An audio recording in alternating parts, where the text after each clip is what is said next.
seems you guys may have dodged a bit of a bullet with Geno. Yeah.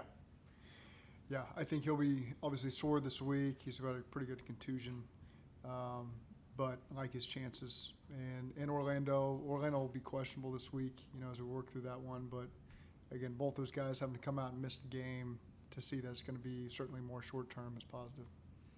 Back to Orlando, there's a report out that he has it's a calf strain. Is it a calf strain that he can play through or one that he would need some time off to Yeah, we'll just take it day to day.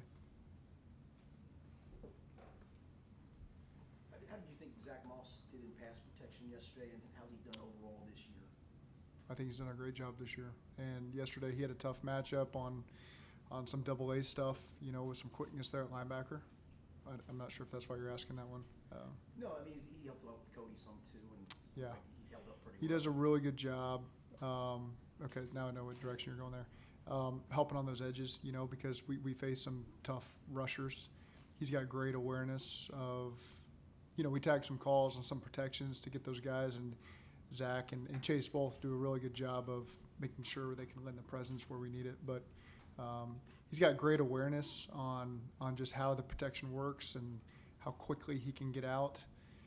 You look at, he had two huge checkdowns for us yesterday in the pass game. One of them was, we completed it to him short of the sticks because that's really where the ball's got to go, and he fought for extra yardage, got us a big first down, and then the one that spit out led to the scoring drive. So overall, he's got tremendous awareness in the pass game and the protection part of things, and that's what we thought when we signed him, and so he's been a big piece of that. I know you were asked this yesterday, but after watching the film, what did you think of Cody Ford's performance? Yeah, I thought he did what we needed him to do. It's one of the toughest matchups you can have in all of football, and he gave us what we needed to win. And so, again, really pleased with – he's got a composure about himself. He's a veteran. He's played a lot of games in this league, and so it's not too big for him. He goes in there and does his job, and it's good to know that we can count on him. Would you say Orlando's questionable? I mean, day to day or week to week? What do you think? I'd say day to day. I'd just say we'll see where it gets through every single day this week, and go from there. How well has he played this year? The numbers suggest that he's been really good, among the best tackles in the league. How do you feel Yeah. like he's been this year? Yeah, I would agree with that. I think he's done a really good job.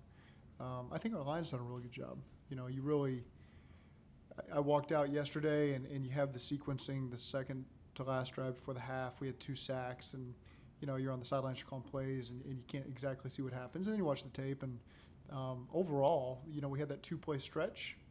But I thought those guys did a really good job. Some of the times the coverages was pretty tight, and so there was nowhere for Joe to go with the ball on 2 of those sacks. And so we held it, trying to create something, and then eventually a guy got free. But I was really pleased altogether with the protection that they're giving Joe, and faced some really good defensive lines and pressure looks. And those guys do a great job communicating. And just going back to Orlando, we've been really pleased with what we've gotten from him this year. If Orlando did have to miss time, would there be any discussion about putting Amarius at left, or do you not want to mess with that on a short? No, I think Amarius is doing a really good job at right tackle. He's comfortable there. Of course, we always talk through what are the best options for our offensive line. Anytime we have something we got to adjust. But I'm pleased with how he's doing over there. How do you view the depth at tackle right now? Or do you have to consider somebody movement around the guys you have in the background, or? You always talk through everything, and it's the truth of it is, those would be 2 guys we've lost with Trent and Orlando if Orlando's not able to play. But again, that's why you got Cody Ford. That's why you got some veterans in there that can fill in at different spots and not be overwhelmed by it. And you've got confidence in them, and that's what Cody's given us. Because of what happened to Joe last year and him admitting that maybe he rushed back a little bit too quickly with the calf strain, does that factor in your decision at all about how you're going to manage this with Orlando? No, I think it's – no. When you got Cody, I think at the time, at least publicly, it was portrayed that he would compete for right tackle. How has his versatility kind of impressed you and made him more valuable? I mean, his versatility goes back to the draft. When he was coming out of OU, the way we looked at him, it was kind of guard tackle conversation. To see his career transpire in Buffalo and Arizona, he's done both of that. He's come here and done it all, and just whatever position you put him at, he just approaches it the right way and gives you belief that he can do the job. And so, again, that's a good quality to have in a backup lineman. You got to be versatile, and he's done that for us. You said yesterday was some There's a couple times we're just one block away, and it's a different guy, different point of attack, backside, front side, and it's challenging when they've got that kind of speed that they have. That's where it presents some issues, and so you always say, you can be a little bit better, but at the same time, you got to give them credit for their speed, and they can make it difficult on you. And so again, you just got to keep sticking with certain things, and eventually you get a drive that breaks through, and you get some points on the board. And I think those are the opportunities we took advantage of in the third quarter yesterday. What did film show you yesterday about stopping the run? Obviously, Nick Chubb has had his days against Mhm. you guys. He had 22 yards on 11 carries. What Yeah. did you see positive there? It's huge. I mean, anytime you can do your best to make a team one-dimensional, you play some teams that you feel like their identity is set around the run game, and so you do everything you can to try to take that away. So again, I was proud of the effort. The quarterback got out on one, zone read that he kept for a big play. But aside from that, when you talk specifically about the running backs, I thought our guys did a really good job honing in and getting the ball carriers on the ground. Not many missed tackles, one of the fewest we've had all season. And so that was critical, not getting those explosives out in the run game and putting them in some tough situations on second and third down. Is the defensive line as a whole just starting to gel right now? I think you're just finally seeing us healthy and everybody back to full speed. And so it's good because now you got some depth you can roll through there and have some confidence with. And so I thought that all 8 of those guys played a good number of snaps yesterday and were able to help us do the things we need to do to put pressure on them. What's the thing you've liked the most out of the defense these last 2 weeks? Not giving up points. It's as simple as that. Is there an aspect of how they're playing, or is there anything in the way that they're operating as a unit that you think you really liked that's enabled them not to give up points? I think they're doing a good job communicating. I think just making the tackles when they're in space has been really pleasing to see. I think there's a lot of good things that stand out. I think the coverage has been good. The one-on-one coverage, guys are competing. Guys are getting pressure on the quarterback. Or when they do check the ball down, you see 2 or 3 guys there flying around, getting the ball carrier on the ground.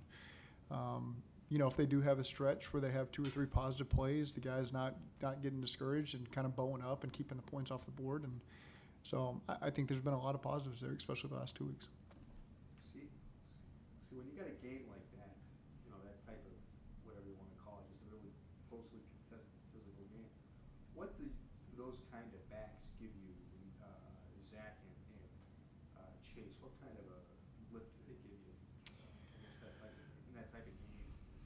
Well, I mean, again, it just goes back to when you can just your defense keeps you in it long enough where you can keep giving them some carries and 1 or 2 of them pop and they put you in scoring range, and then it just takes one explosive pass and you're on the board. And so I think that's really where to not get frustrated when it's a 0, 1, 2, and knowing we're just we can read it a little differently. We can make one more block that's a little different. It opens everything up. And so you just saw Chase's big run to start the third quarter really open everything up for the offense. Not just the run game, it's everything. Then you hit a play action, and then everything starts to get into sync, and it just kind of catapults the offense, and we get some better rhythm and go from there. It seems like they don't mind doing the dirty. No, they don't. Windows, doing the stuff that matters. Yeah, they're willing to help where we want them to help with the protection. They're available as the checkdowns. They do a good job when we hand the ball to them. And so again, 2 guys that unselfish and are just willing to help this offense move forward. Is there anything you think DJ could have done differently on that PI? What did you make of the coverage and kind of how he did on that play specifically? When got to turn and look for the ball a little sooner, I think, and then when the receiver plays into you, sometimes it can look worse than it is. I can see why it happens. It's obviously you want to avoid it as best you can. It's kind of unfortunate sometimes where the ball is thrown creates that look, but I think just turn around and getting your eyes on it sooner will help. How do you feel like he settled in as that sort of I think he's done a good job. I think DJ, he's every week. I don't think he's ever lacked confidence, but I see coming along more and more. The more reps he gets, the more guys go after him, and he's able to make some plays. And so again, I'm pleased with the direction that he's headed. How important were Eric and Drew just even in the game planning you did? And obviously they ended up playing a lot of snaps together. Yeah, I mean, those guys, very smart. You can count on them to help you in a lot of different ways, and they do an excellent job executing their jobs and allow us to be a little more versatile just with some of the run scheme. You saw them both in the backfield at times. You saw both of them motion, and they got different jobs. They got to assess the defense oftentimes on the move. And so, and in protection, you know, sometimes those guys were 2-on-1 on the defensive ends as well to try to take some of the pressure off the O-line. And so I thought they did a nice job executing their jobs.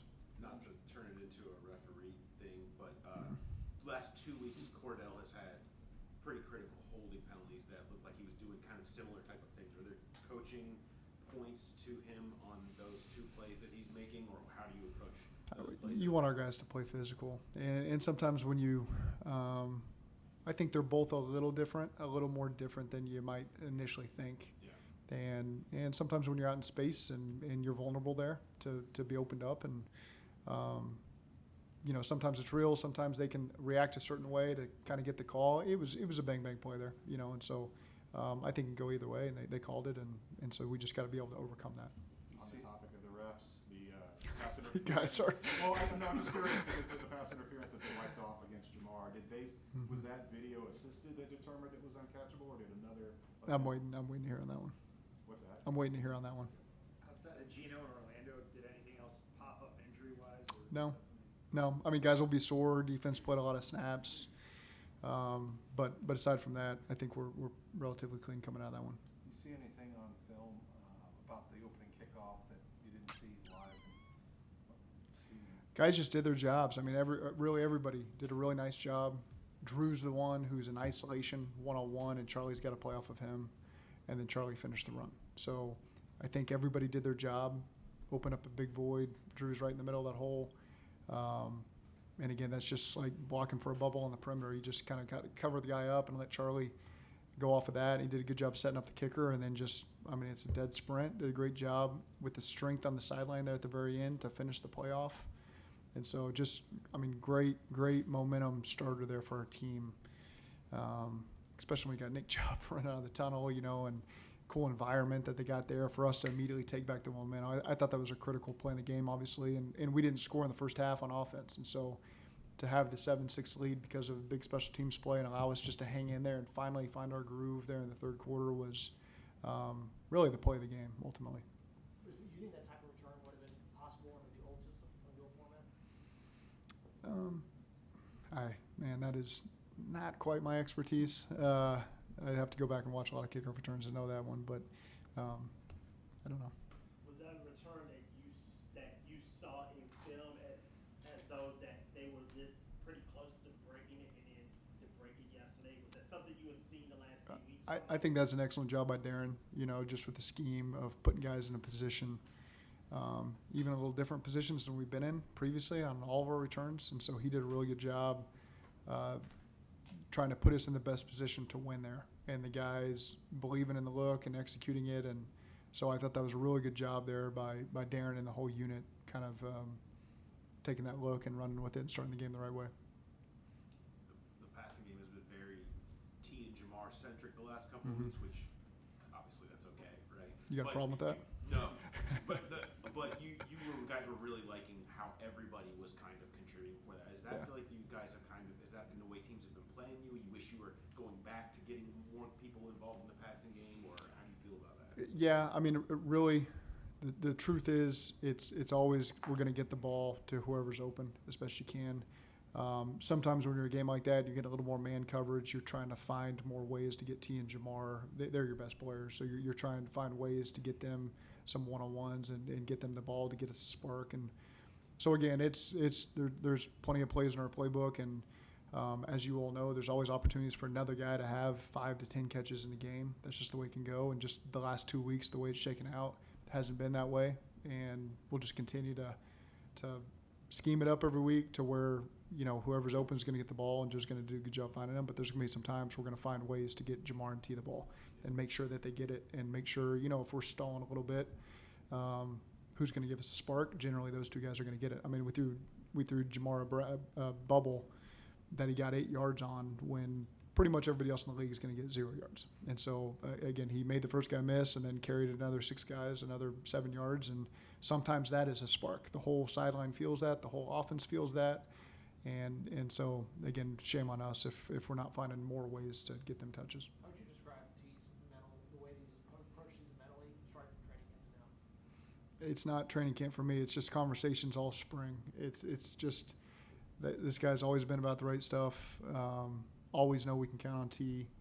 He's shown that every single day he's been in this building. He has been the same guy, same attitude, just a winner, and trying to do everything he can to move this offense forward. And when he gets his opportunities, he makes the most of it. For a guy in his position specifically, how difficult is that to be that consistent, be that kind of guy? You know, I can only speak to him, and he shows no signs of a guy being in that position. You know, he's out here loving football and doing a great job elevating his teammates.